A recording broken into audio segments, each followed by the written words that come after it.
멀리 안 가시고 하나님 은혜를 사모하셔서 오신 여러분 한 분 한 분을 축복합니다. 여러분, 우리는 모두가 다 사랑하기 원합니다. 아내는 남편을 사랑하기 원하고, 남편은 아내를 온전하게 사랑하기 원하고, 부모는 자녀를 사랑하기 원합니다. 또 결혼하지 않은 청년들은 신실한 사람을 만나서 신실하게 사랑하기를 원해요. 근데 문제는 어떻게 사랑할 줄 잘 모른다는 거예요. 사랑하기 원하는데 어떻게 사랑할 줄 잘 몰라요. 많은 경우 사랑을 이제 상대방의 필요를 채워주는 것으로 제한하거나 그것으로 다 했다라고 생각하는 경우도 있죠.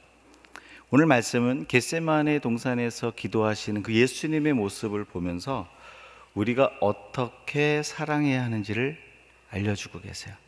다 사랑하고 싶잖아요, 그렇죠? 사랑하기 원해요. 그런데 어떻게 사랑하는지 몰라요. 오늘 말씀에는 어떻게 사랑해야 되는지를 알려주고 있어요. 오늘 말씀의 배경은 이렇습니다. 예수님께서 잡히시기 전날 유월절 만찬을 행하시는 그때 제자들의 발을 씻기셨어요. 그리고 식사하시면서 떡을 떼어 주시고, 그리고 잔을 주시면서 예수님의 죽으심과 부활을 다시 오심을 기념하라고 얘기하십니다. 그리고 유월절이 끝나고 난 뒤에, 유월절 만찬이 끝나고 난 뒤에 제자들을 데리고 겟세마네 동산에 가셔서 기도하는 장면이 오늘 장면이에요.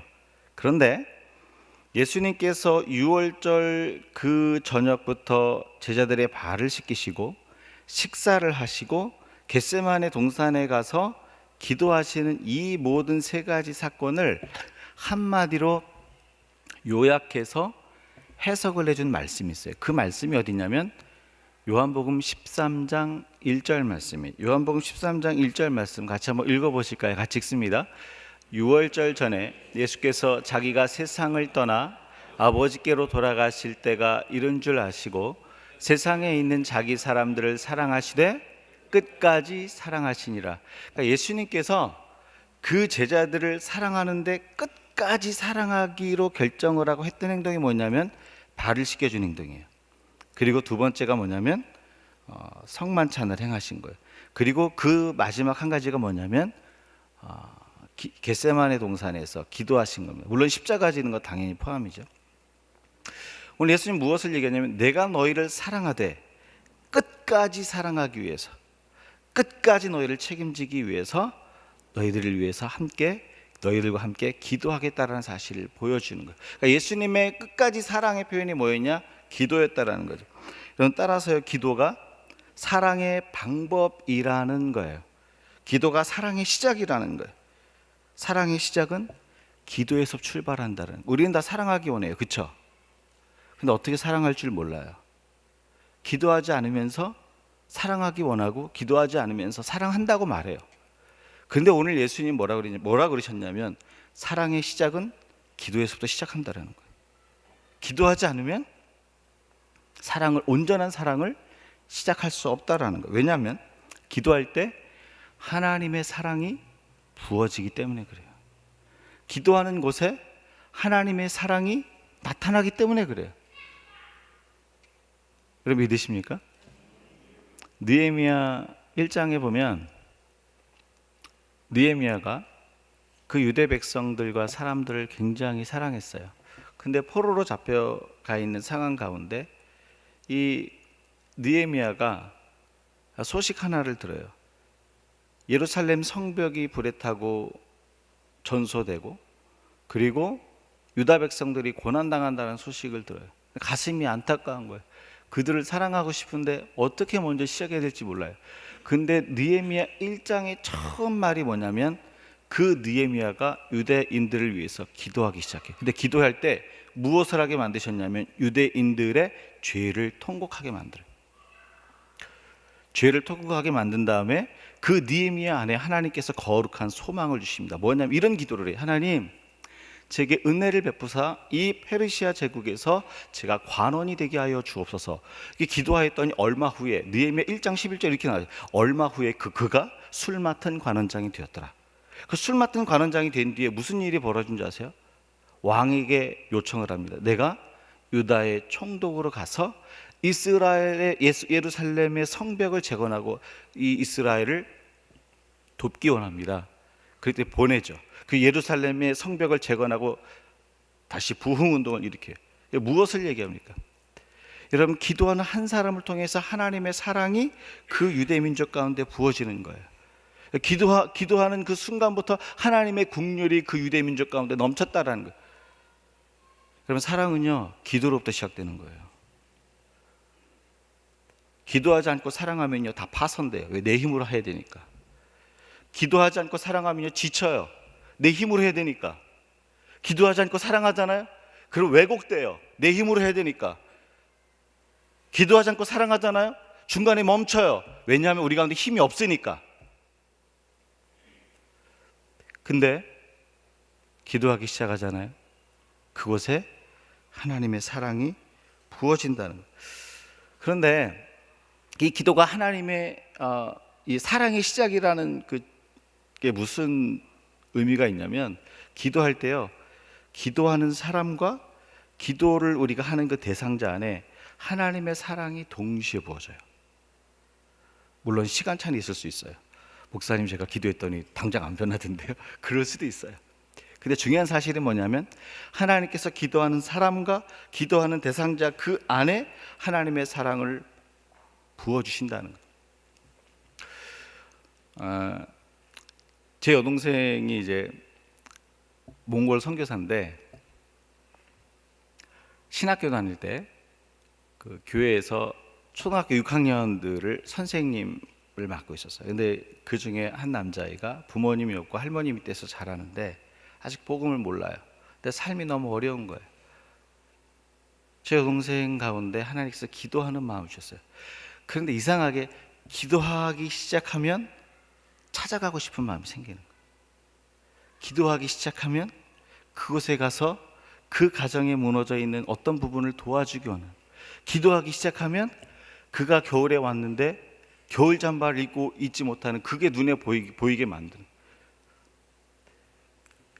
기도하였더니 제 여동생 마음 가운데 사랑을 부어줍니다. 나중에요, 제가 들은 고백인데, 그 들은 고백은 뭐였냐면, 그 6학년짜리 안에요, 그 마음 안에 하나님의 사랑을 보게 돼요. 어떤 고백을 하는지 아세요? 선생님이 겨울 잠바를 사가지고 와서 저에게 입혀주셨을 때 예수님이 저를 안아주셨어요. 그때부터 걔가 변하기 시작했어요. 기도하잖아요. 하나님의 사랑이 기도하는 사람 가운데도 부어지고요, 기도하는 대상 가운데도 부어집니다. 그런데 우리는 어떻게 생각하냐면, 기도하지 않고도 사랑할 수 있다고 생각해요. 여러분, 사랑은 하나님께 속해 있어요. 저와 여러분의 사랑은 신실하지 않아요. 끝까지 갈 수 없어요. 특별히 능력이 없어요.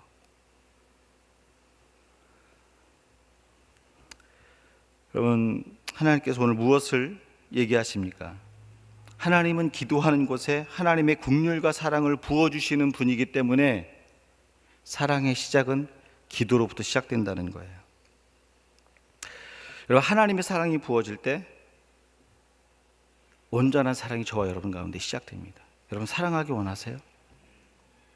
아내를, 남편을, 자녀를, 형제를, 부모를 신실하게 사랑하기 원하세요? 지금 기도할 타이밍이에요. 그 기도를 통해 하나님의 사랑이 부어지지 않으면 아직 사랑할 준비가 되지 않은 겁니다. 울리는 소리와 꽹가리가 되는 거예요. 아무리 요란해도 사랑이 없으면 다 헛거예요. 근데 사랑하는 여러분, 정말 기도하며 하나님의 사랑이 그 가운데 부어지잖아요. 그러면 사랑할 수 있는 길이 열리는 거예요. 이게 오늘 저와 여러분과 하나님이 선언하시는 거예요. 너희가 왜 금방 지치는 줄 알아? 기도로 사랑을 시작하지 않아서 그런 거예요. 하나님께서 오늘 우리 가운데 약속하시는 약속은 뭐냐면요, 기도하면 내가 그곳에 사랑을 붓겠다고 하시는 게 하나님의 약속입니다. 오늘 이 하나님의 사랑이 저와 여러분 가운데 시작되길 주의 이름으로 축원합니다. 그렇다면 기도할 때 나타나는 사랑은 구체적으로 뭘까요? 우리가 기도할 때 어떤 사랑이 구체적으로 나타날까요? 우리 36절 중반, 41절 후반, 42절 우리 같이 한번 읽습니다. 같이 읽겠습니다. 이 잔을 내게서 옮기시옵소서. 그러나 나의 원대로 마시옵고 아버지 원대로 하옵소서 하시고, 보라 인자가 죄인의 손에 팔리느니라. 일어나라 함께 가자. 보라 나를 파는 자가 가까이 왔느니라. 여러분, 예수님이 기도를 처음 할 때는 뭐라 그랬어요? 아버지 이 잔을 내게서 어떻게 해요? 옮겨달라. 이건 십자가를 지겠다는 거예요? 안 지겠다는 거예요? 안 지겠다는 거예요. 예수님도 그럴 때가 있어요. 저 여러분 용기를 내셔야 돼요. 뭔가가 하고 싶지 않고 좌절했을 때 예수님도 그럴 때가 있었다라는 거, 그렇게 할 수 없을 때가 있었다라는 거예요. 분명히 예수님이 기도를 처음 시작할 때는 주님 이 잔을 내게서 옮기시옵소서, 십자가 지기 어렵습니다라고 얘기했어요. 근데 기도가 끝난 그 후에, 기도가 끝난 그 시점에 뭐라 그럽니까? 보라 인자가 죄인의 손에 팔리느니라. 일어나라 함께 가자. 보라 십자가를 지기로 결정하고 나갔어요. 기도의 처음과 기도의 후에 결정이 바뀌었다라는 거예요. 십자가를 지기 싫은 마음에서 십자가를 지는 결정으로 바뀌었어요. 뭐가 이렇게 결정을 바꾸게 만들었을까요, 여러분? 36절에 보면 이렇게 돼 있어요. 나의 원대로 마옵시고 아버지의 원대로 하옵소서. 이렇게 기도를 하고 있다는 거예요. 아버지의 기도하는 가운데 아버지의 소원이 예수님의 생각을 바꾸게 만들었다는 거예요. 하나님의 소원이 예수님으로 하여금 그 십자가의 사랑을 완성하게 만들었다는 거예요. 예수님 안에 부어진 그 하나님의 소원이 끝까지 사랑을 실천하게 만들었다는 거예요. 따라서 기도를 통해 나타나는 구체적인 사랑은요, 하나님의 소원이에요. 하나님의 소원이 저와 여러분 가운데 생기잖아요. 사랑할 수 있어요. 하나님의 소원이 저와 여러분 가운데 심겨지잖아요. 끝까지 사랑할 수 있는 능력이 저와 여러분 가운데 생기는 거예요. 여러분, 기도하잖아요. 처음에는 그렇게 할 수가 없어요. 근데 하나님 앞에 엎드리고 또 엎드리면요, 하나님의 소원을 우리 심령 가운데 못과 같이 박으세요. 근데 그 소원이 사랑을 실천하게 만든다는 거예요. 에스더서에 보면 그 하만이라는 사람이 유대인들을 다 죽이려고 이제 하지 않습니까? 조서를 써서 온 나라에 이제 방을 붙입니다. 이제 조금 있으면 이제 유대인들이 죽을 판이에요. 이것을 알고 에스더의 이제 외삼촌 모르드게가 그 온 유다인들에게 부탁을 합니다. 우리 함께 금식하며 기도하자. 그리고 모르드게와 유대인들이 쭉 기도를 해요. 기도를 하고 있는 중에 이 에스더의 이 신하가 모르드게에게 옵니다. 그때 왔을 때 모르드게가 이렇게 부탁을 해요. 너 지금 왕에게 찾아가서 유대인들의 어려움을 얘기하고 유대인들을 구원하라. 그때는 에스더가 뭐라 합니까? 제가 이미 왕 앞에 나간 지 한 달이 넘었습니다. 왕 앞에 그냥 부르지 않았는데 나가면 죽습니다. 지금 나가기가 어렵습니다. 이렇게 회신을 했더니 다시 모르드게가 그 에스더에게 다시 답을 어떻게 준 줄 아세요? 네가 지금 이때 움직이지 않으면 나와 우리 유대인들은 하나님께서 다른 방식으로 우리를 구원하시겠고 너와 내 집은 멸망하리라.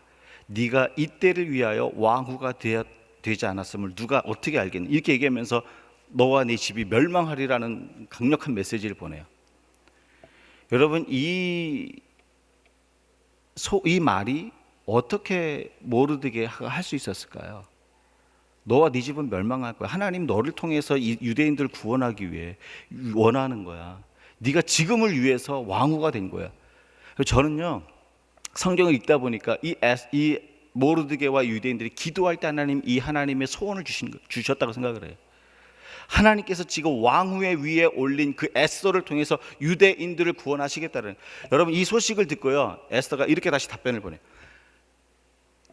외삼촌, 수산궁에 있는 모든 유대인들과 외삼촌은 저를 위해서 3일 밤낮으로 먹지도 마시고 마시지도 마시고 금식기도 하십시오. 저도 제 종들과 금식기도 하며 제가 왕 앞에 나가리다. 제가 죽으면 죽으리이다.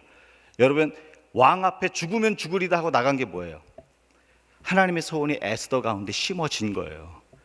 에스더 가운데 하나님의 소원이 심어지니까요, 자기의 생명을 걸고 유대인들을 살리기까지 그가 사랑을 실천하며 나갑니다. 하나님의 소원이 심어진 자들은요, 사랑할 수 있는 거예요.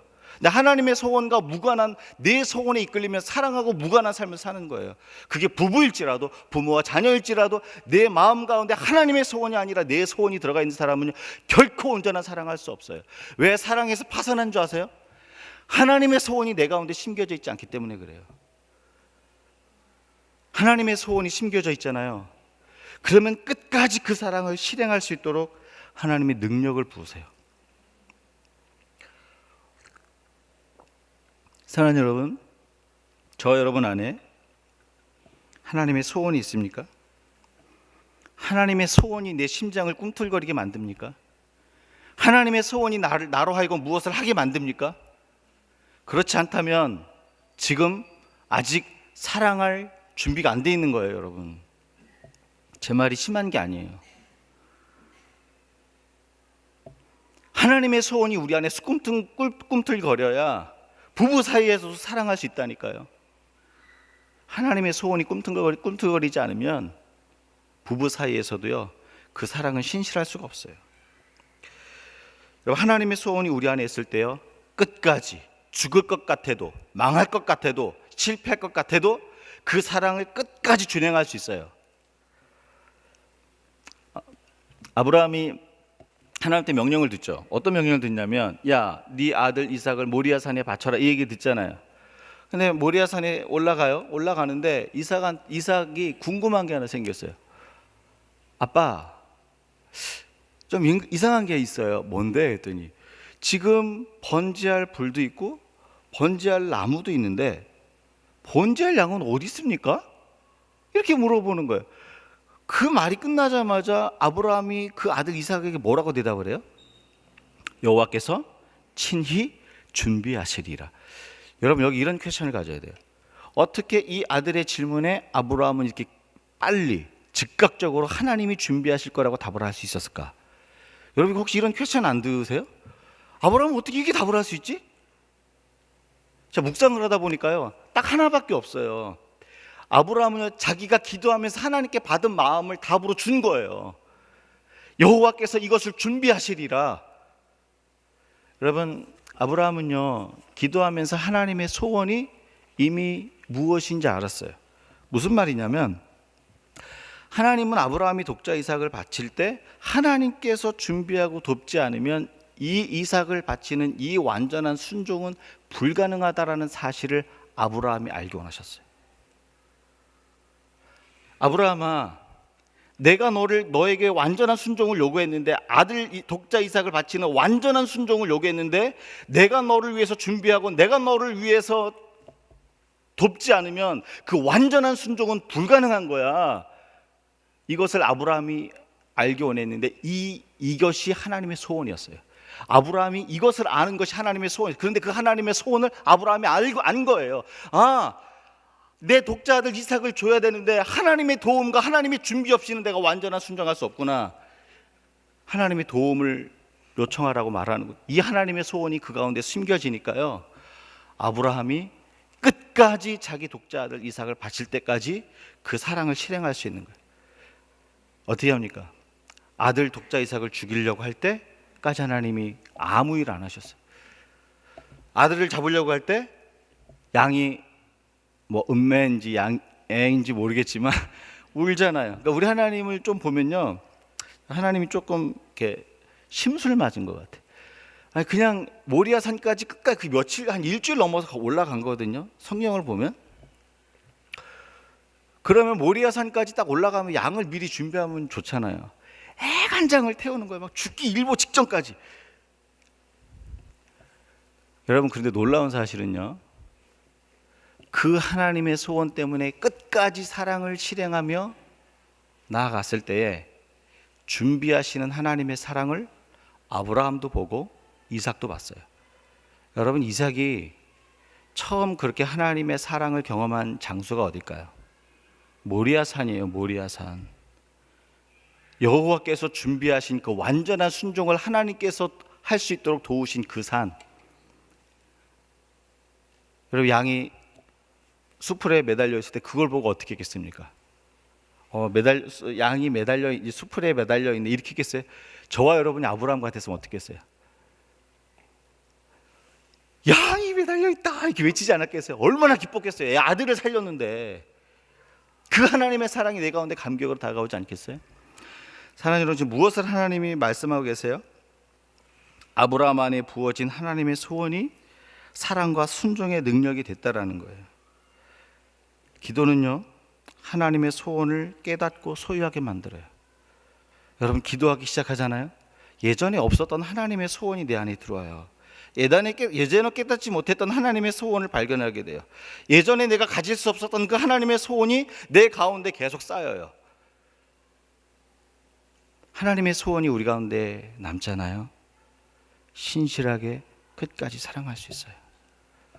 어디까지요? 네 독자 아들 이삭을 내게 줄래라고 말했을 때 거기까지도 할 수 있어요. 여러분, 아브라함은 그렇게 할 수 있었겠습니까? 그렇게 할 수 없는 거예요. 여러분, 이런 질문 한번 해보세요. 저와 여러분의 자녀와 배우자가 번제할 불과 나무는 있는데 번제할 양은 어디 있습니까? 이렇게 물어보면 뭐라고 대답하시겠습니까? 저와 여러분의 삶의 현장에서 번제할 불과 나무는 있는데 양은 어디 있습니까? 하나님의 사랑을 보여줄 수 있는 준비가 되어 있냐라는 거예요. 하나님의 사랑이 어디 있습니까? 라고 물어봤을 때, 배우자와 자녀가 물어봤을 때 그 하나님의 사랑을 보여줄 수 있는 준비가 되어 있습니까? 우리 자녀들이 필요를 채워주면 그것으로 충분합니까? 여러분이 대답을 하시고 가셔야 돼요. 하나님 앞에서. 저와 여러분의 자녀들이 저와 여러분의 배우자에게 필요를 채워주면 그것으로 충분합니까?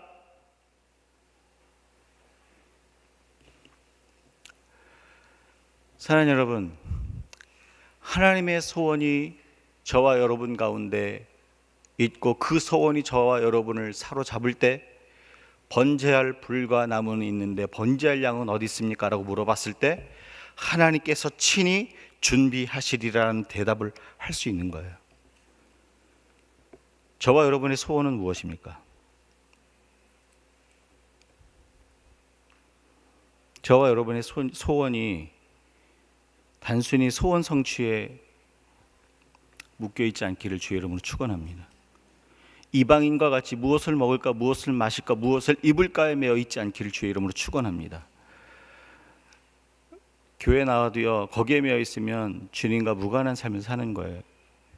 우리가 때로는 실수가 있고 넘어짐이 있고 아픔이 있고 고통이 있다 할지라도 하나님의 소원이 우리 가운데 있잖아요. 그러면 하나님께서 친히 준비하시리라는 이 대답을 배우자에게, 자녀에게, 우리 주변 사람에게 할 수 있어요. 여러분, 그러면요, 하나님이 준비하시는 걸 보는 거예요. 하나님이 준비하시리라는 이 고백을 할 수 있는 사람은요, 내 삶의 현장에서 하나님이 준비하는 걸 보는 거예요. 어떤 사람은 자기가 준비하는 것으로 끝나는 인생이 있어요. 제가 좋아하는 말이 하나 있다고 한 3개월 전인가 4개월 전에 얘기한 것 같은데, 하나님이 하시면 하나님만큼이고요, 내가 하면 나만큼인 거예요. 하나님만큼으로 인생으로 살 수 있길 주의 이름으로 축원합니다. 여러분, 두 번째, 기도할 때 삶 속에 나타나는 사랑은 구체적으로 뭘까요? 33절 말씀이에요. 33절 같이 함께 읽습니다. 베드로와 야고보와 요한을 데리고 가실새 심히 놀라시며 슬퍼하사. 여러분, 아까 제가 말씀은 안 드렸는데 예수님께서 6월절 식사를 하시고 발을 씻겨주시고 그리고 식사를 하고 난 뒤에 제자들에게 한 가지 예언을 하셨어요. 뭐라고 예언하는지 혹시 기억하세요? 이런 예언을 합니다. 너희가 다 나를 버리고 도망가리라.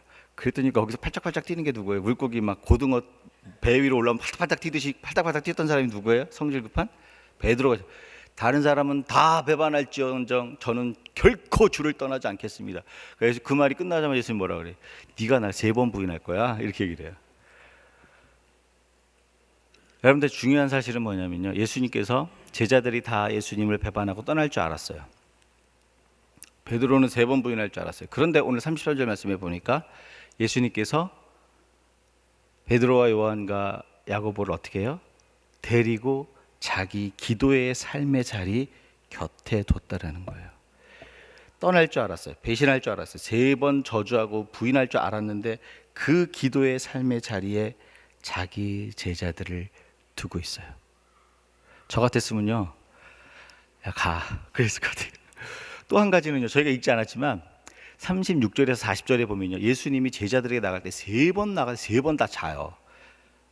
시험에 들지 않도록 기도해라. 그냥 자는 거예요. 저는 이런 걸 보면 너무 은혜가 돼요. 왜냐하면 예수님도 설교 시간에, 예수님도 기도 시간에 잠자는 사람 못 깨웠잖아요. 근데 뭐 저는 예수님의 발톱 밑에 떼보도 못하는데 제가 어떻게 깨웁니까? 그러니까 저는 아주 평안해요. 근데 너무 오래 주무면요, 영원히 죽은 거예요. 너무 오래 주무시면 그거 아셔야 돼요. 뭐 피곤해서 한두 번 주무시는 건 상관이 없어요. 시차 때문에 주무시는 건 제가 100번 다 이해합니다. 전혀 개의치 마세요. 그건 개의치 마세요. 근데 이게 주무시는 게 습관이 되잖아요. 영원히 잠든 거예요. 여러분 이거 분명히 자각하셔야 돼요.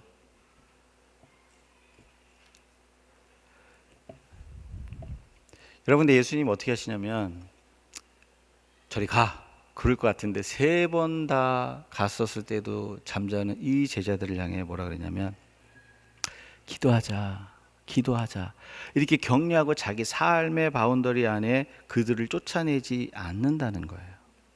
계속 그들을 품어요. 그래서 무엇을 얘기합니까? 너희가 그럴지라도, 이게 아모스 3장의 이야기, 3장 1절 2절 이야기. 너희가 그럴지라도, 너희가 배신할지라도, 너희가 떠날지라도, 그럴지라도 내가 너희를 끝까지 사랑하리라. 이 메시지거든요. 그럴지라도 내가 너희를 내 삶의 현장 가운데 두고 붙들겠다는 거예요. 따라서 기도하는 삶 속에 나타나는 사랑은요, 연약한 자들을 끝까지 붙들어주는 목자의 사랑이 나타나는 거예요. 여러분, 예수님께 나오잖아요. 이 목자의 사랑 받을 수 있어요. 기도하잖아요. 목자의 사랑을 흘려보내는 하나님의 사랑 받을 수 있어요. 저와 여러분이 배신할지라도, 혹 넘어질지라도, 70번 넘어졌을지라도 다시 이렇게 세우시는 그 목자의 사랑을 흘려보내신 분이 누구냐? 예수 그리스도라는 거예요. 그래서 기도하기 시작하는 사람, 기도하는 삶의 현장에 나타나는 사랑은 끝까지 붙들어주는 목자의 사랑이에요.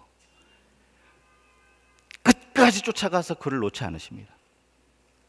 누구에게요? 기도하는 자에게. 마태복음 1장에 보면 요셉이 약혼녀 마리아가 임신한 사실을 알게 됩니다. 가만히 끊고자 해요. 근데 성경에 보니까 요셉이 마리아가 임신한 일에 대해서 어떻게 표현을 하냐면요, 요셉이 이 일을 생각할 때에, 이렇게 표현을 했어요.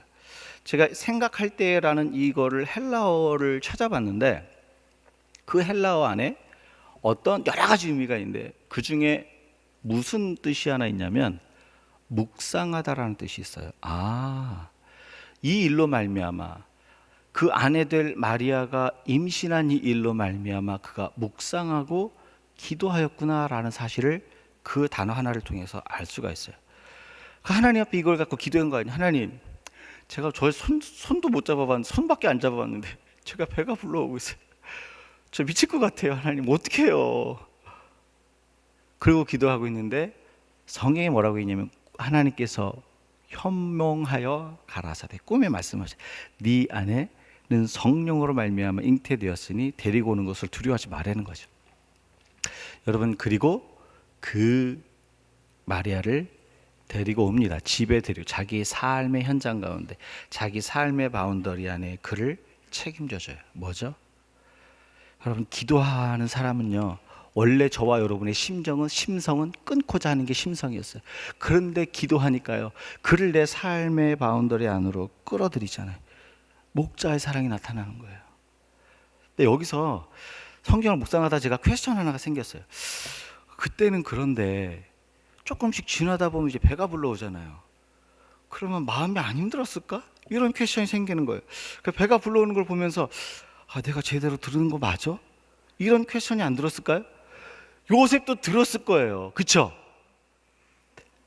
여러분 생각 안 해보셨어요? 네, 생각 안 해보신 것 같아요. 표정이.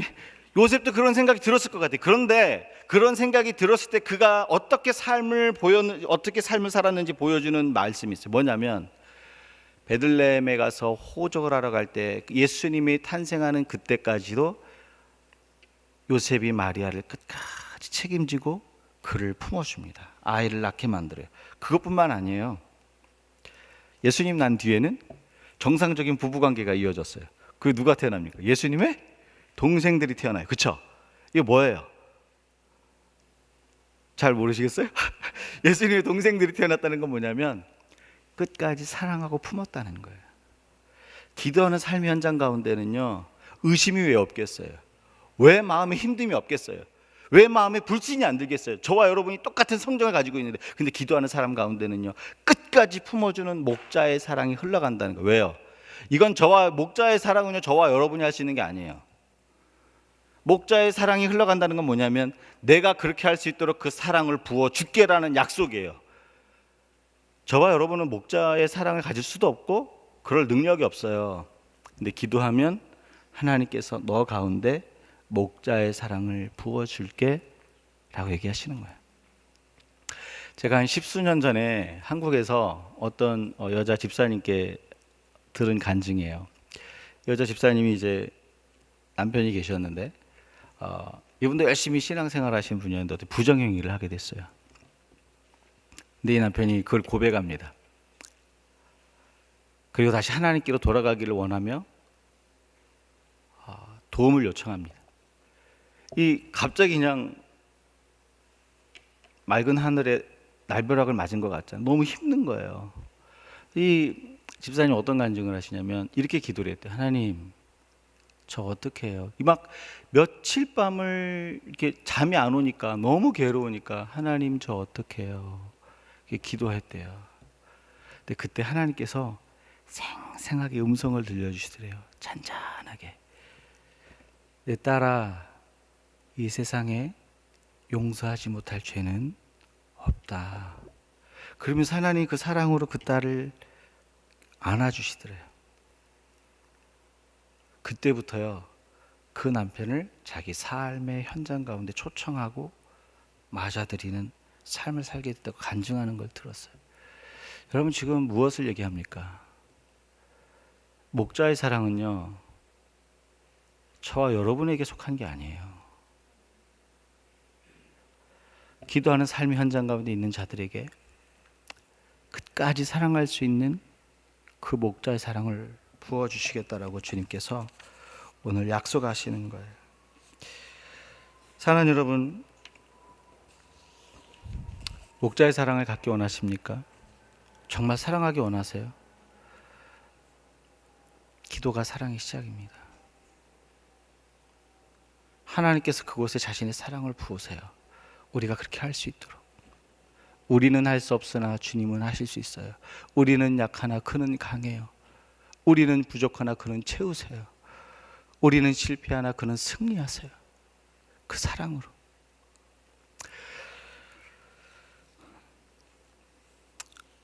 마지막으로 우리가 기도할 때 삶 속에 나타나는 그 사랑, 구체적으로 뭘까요?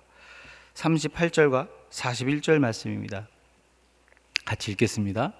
시험에 들리지 않게 깨어 기도하라. 마음에는 원이로되 육신이 약하도다 하시고 세 번째 오사 그들에게 이르시되 이제는 자고 쉬라 그만되었다.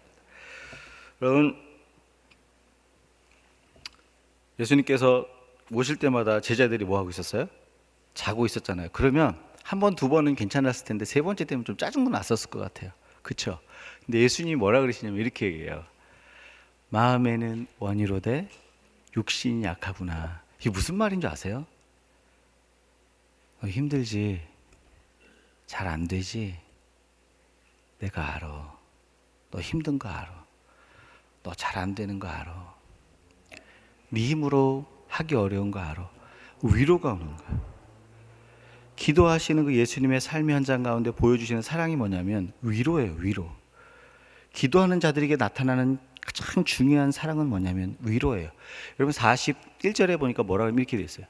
세 번째 오사 그들에게 이르시되 이제는 자고 쉬라. 실패했어요. 그럼 어떻게 합니까? 야, 네가 그러고도 내 제자냐? 이렇게 얘기할 것 같잖아요. 그런데 실패한 그 제자들을 보고 뭐라 그러냐면 이제는 자고 쉬라. 잘 안 됐지만 고생했어. 이제 안식해. 이제 쉬어. 그러니까 기도하는 그 예수님의 삶을 통해서 나타나는 게 뭐냐면 위로와 안식이에요. 사랑하는 여러분, 기도하는 삶 가운데 나타나는 사랑이 뭔지 아세요? 여러분 이거 구하셔야 돼요. 위로와 사랑이에요.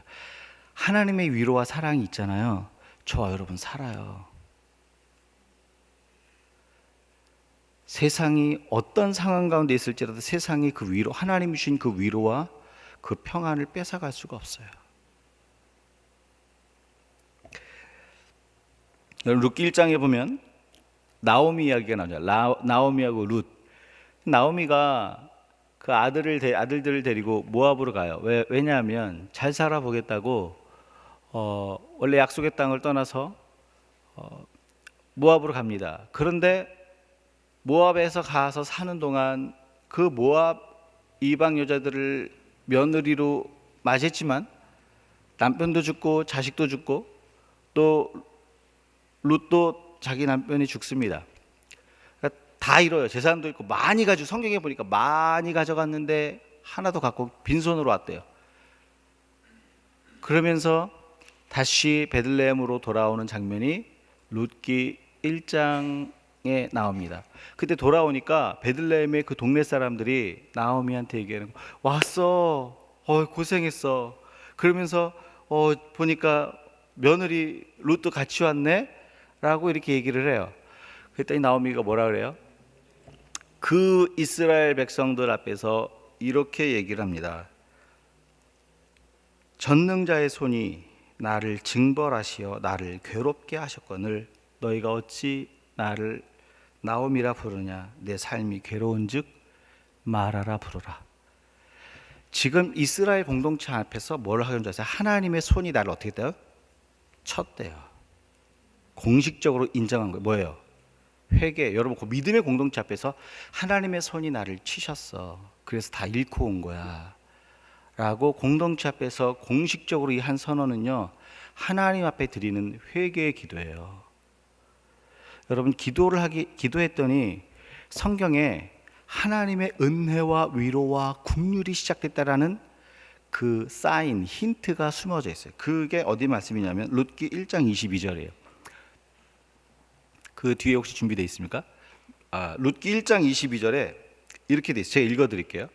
나오미가 모압 지방에서 그의 며느리 모압 여인 룻과 함께 돌아왔는데 그들이 보리 추수 시작할 때에 베들레헴에 이르렀더라. 여러분 보리 추수할 때라는 이야기를 왜 했을까요? 그때까지만 해도요, 이스라엘 백성의 땅 가운데에도 흉년이 있다, 이제는 풍년이 들기 시작한 거예요. 그 룻과 나오미가 돌아와서 하나님 앞에 회개 기도를 했을 때 보리 추수가 시작됐다는 것은 무엇을 지금 의미하고 있냐면 하나님의 위로와 긍휼이 그들 가운데 기다리고 있다는 사실을 얘기하는 거예요. 그리고 룻기 2장부터요, 보아스를 통해서 하나님의 은혜와 긍휼이 흘러가요. 여러분 이거 지금 무엇을 얘기합니까? 여러분 기도하는 삶의 현장에는요, 하나님의 위로와 하나님의 평안이 있는 거예요. 안식이 있는 거예요.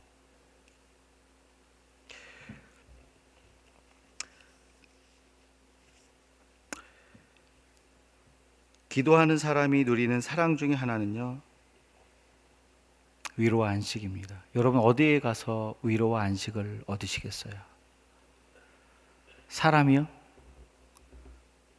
사람, 제가 증명해 드릴까요? 사람의 마음은요 이렇게 변해요. 손바닥 지듯이 변하는 거예요. 오늘 주 앞에 기도하는 그 삶의 현장을 가지심으로 위로와 긍휼이 풍성히 넘치기를 주의 이름으로 축원합니다. 그럼 말씀을 정리하겠습니다. 여러분 기도가 사랑의 시작이라고 말씀하셨어요. 왜냐하면 기도하는 곳에 하나님의 긍휼과 사랑이 부어지기 때문에 그래요. 기도하는 삶 속에 나타나는 구체적인 사랑은 하나님의 소원이 우리 가운데 사랑으로 나타난다고 해요. 그 하나님의 소원이 끝까지 사랑을 실천하도록 만든다라고 말씀하셨어요. 기도하는 삶 가운데 나타나는 사랑은요, 목자의 사랑이라고 그랬어요. 그 삶의 현장 가운데 끝까지 품어주시는 목자의 사랑. 또 기도하는 삶 가운데 나타나는 사랑은요, 위로와 안식이라고 그랬어요. 세상이 뺏어갈 수 없는 그 위로와 안식. 오늘 이 말씀을 기억하시면서 같이 찬양하며 주 앞에 기도하기 원합니다.